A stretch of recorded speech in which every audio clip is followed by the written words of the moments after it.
நமச்சிவாய சிவாய நம. அனைத்து தமிழ் உள்ளங்களுக்கும் கனிவான வணக்கங்கள். ஆனி மாதமும் ஆடி மாதமும் இணைந்த மாதம் ஜூலை மாதமாகும். சூரிய பகவான் மிதுன ராசியிலும் கடக ராசியிலும் பயணம் செய்யும் மாதம் இதுவாகும். ஆனி மாதத்தில் நடராஜருக்கு திருமஞ்சனமும், ஆடி மாதம் வரும் அமாவாசை முன்னோர்களுக்கு திதி கொடுக்க சிறந்த நாளாகவும் உள்ளது. அம்மனின் அருளை பெறுவதற்கு உரிய ஆடி மாதம் இந்த ஜூலை மாதத்தில்தான் பிறக்கிறது. இம்மாத கிரக நிலைகளை பார்க்கும்போது மேசராசியில் செவ்வாய் மற்றும் சந்திரனின் சஞ்சாரம் உள்ளது.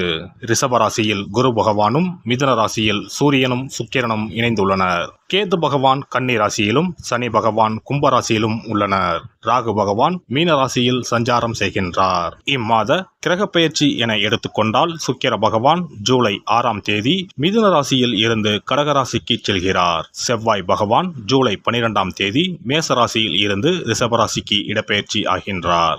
ஏற்கனவே ரிஷபத்தில் சஞ்சாரிக்கும் குரு பகவானுடன் செவ்வாய் பகவான் இணைந்து குருமங்கள யோகத்தை உண்டாக்குகிறார். அதே சமயம் இந்த ஜூலை மாதம் 16ஆம் தேதி இரவு 17ஆம் தேதி அதிகாலையில் சூரிய பகவான் மிதுன ராசியில் இருந்து பயிற்சியாகி கடகராசியில் சஞ்சாரம் செய்கின்றார். இது ஆடி தமிழ் மாத பிறப்பை குறிக்கும்.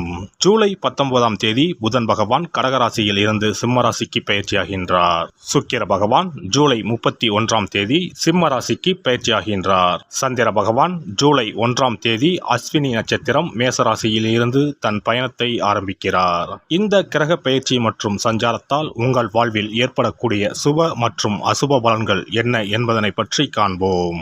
உங்கள் வாழ்வில் வளமும் நலமும் செல்வ செழிப்பும் பெற்று வாழ்வில் உயரிய நிலையை அடைய எல்லாம் வல்ல எம்பெருமானை வேண்டி விரும்பி கேட்டுக்கொள்கிறேன். மீனராசி அன்பர்களே, இம்மாதம் பொருள் சேர்க்கை உண்டாகும். விருந்து நிகழ்ச்சிகளில் கலந்து கொள்வீர்கள். எடுத்த காரியம் தாமதப்படுகிறதே என்ற கவலை உண்டாகும். இரவில் நீண்ட நேரம் கண்விழிக்க நேரலாம். கவனம் தேவை. தொழில் வியாபாரம் எதிர்பார்த்ததை விட குறைவான லாபம் தரும். ஆனால் தொழில் வியாபாரத்தில் ஈடுபட்டு இருப்பவர்கள் எப்போதும் பிஸியாக காணப்படுவார்கள். செலவுகள் கூடும். உத்தியோகத்தில் இருப்பவர்கள் கூடுதலாக உழைக்க வேண்டியிருக்கும். கடன் விவகாரங்களில் கொடுக்கல் வாங்கலில் எச்சரிக்கை தேவை. பொறுப்புகள் கூடும். குடும்பஸ்தானத்தை அதன் அதிபதி செவ்வாயே அலங்கரிப்பதால் குடும்பத்தில் இருப்பவர்களால் இருந்து வந்த மன வருத்தம் நீங்கும்.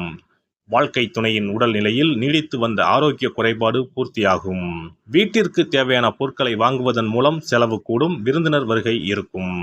பெண்களை பொறுத்தவரை பயணங்கள் செல்ல நேரலாம். எடுத்த வேலையை செய்து முடிக்க காலதாமதம் ஆகும். வழக்கத்தை விட கூடுதலாக உழைக்க வேண்டியிருக்கும். கலைத்துறையினருக்கு வெளிநாடு வாய்ப்புகள் தேடி வரும். நண்பர்களால் இருந்து வந்த தொல்லைகள் தானாக விலகும். கண்கள் சம்பந்தப்பட்ட நோய்கள் வரலாம். கவனம் தேவை. அரசியல் துறையினருக்கு உங்கள் கடமைகளை சரிவர செய்தால் நன்மைகள் அதிகம் கிடைக்கும். அறிவாற்றலும் செயல்திறமையும் கூடும். உழைப்பு வீண் போகாது. மாணவர்கள் கல்வியில் வெற்றி பெற கூடுதல் நேரம் ஒதுக்கி பாடங்களை படிப்பது நன்மை தரும். பொறுப்புகள் அதிகரிக்கும். நட்சத்திர பலன்கள். புரட்டாதி நட்சத்திரம். இந்த மாதம் பல விதத்திலும் புகழ் கூடும். மற்றவர்கள் பிரச்சனைகளில் வாதாடி வெற்றி பெறுவீர்கள். தொழில் வியாபாரத்தில் இருந்த போட்டிகள் விலகும். பழைய பாக்கிகள் வசூலாகும். வியாபாரம் விரிவாக்கம் செய்ய தேவையான பண உதவி கிடைக்கும். உத்தியோகத்தில் இருப்பவர்களுக்கு நிலுவையில் இருந்த பணம் வந்து சேரும். மேல் அதிகாரிகளின் உதவிகள் கிடைக்கும். சக ஊழியர்கள் மத்தியில் இருந்த எதிர்ப்புகள் விலகும்.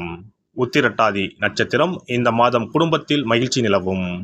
உறவினர்கள் வருகை இருக்கும். திருமணம் போன்ற சுபகாரியம் நடக்கும். நிலம் வீடு மூலம் லாபம் கிடைக்கும். கணவன் மனைவிக்கு இடையே நெருக்கம் அதிகரிக்கும்.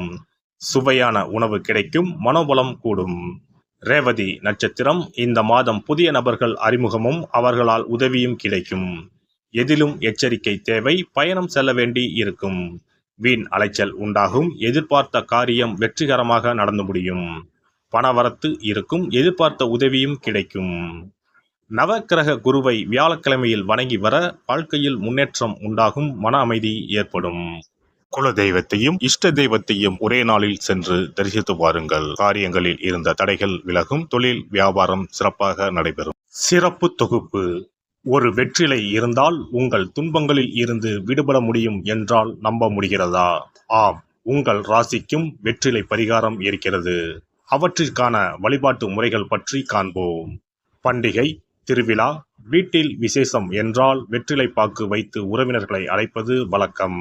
வெற்றிலையும் பாக்கும் மகாலட்சுமியின் அம்சங்களாகும். 12 ராசிக்காரர்களுக்கும் வெற்றிலையின் மூலம் பரிகாரம் செய்ய கவலைகள் தீரும் என்பது நம்பிக்கை. வெற்றிலையின் நுனியில் லட்சுமியும், நடுவில் சரஸ்வதியும், காம்பில் பார்வதி தேவியும் வசிக்கின்றனர். மகாவிஷ்ணுவும், பிரம்மாவும், சிவனும், சுக்கிரனும் கூட வெற்றிலையில் வாசம் செய்கின்றனர். எனவேதான் பூஜை மற்றும் திருமணம் சுபமாக நடக்க வேண்டும் என்பதற்காக வெற்றிலை பாக்கு படைக்கப்படுகிறது. துன்பம் விலக உங்க ராசியின்படி இந்த மாதிரி வெற்றிலை பரிகாரம் செய்யுங்கள்.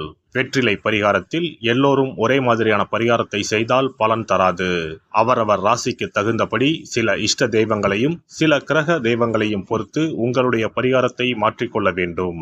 அப்போதுதான் உங்களுக்கு என்ன கஷ்டமோ அது சரியாக நீங்கி உங்களுக்கு நல்ல பலன்கள் கிடைக்கும்.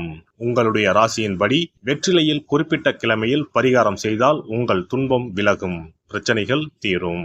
மேசராசி அன்பர்கள் செவ்வாய்க்கிழமைகளில் வெற்றிலையில் மாம்பழம் வைத்து முருகப்பெருமானுக்கு நெய்வேத்தியம் செய்துவிட்டு அந்த பழத்தை உண்டால் அனைத்து கஷ்டங்களும் நீங்கும். ரிஷபராசி அன்பர்கள் செவ்வாய்தோறும் வெற்றிலையில் மிளகு வைத்து வழிபாடு நடத்தினால் துன்பங்கள் அனைத்தும் தீரும். மிதுன ராசி அன்பர்கள் புதன்கிழமைகளில் வெற்றிலையில் மிளகு வைத்து இஷ்ட தெய்வத்தை வழிபடவும்.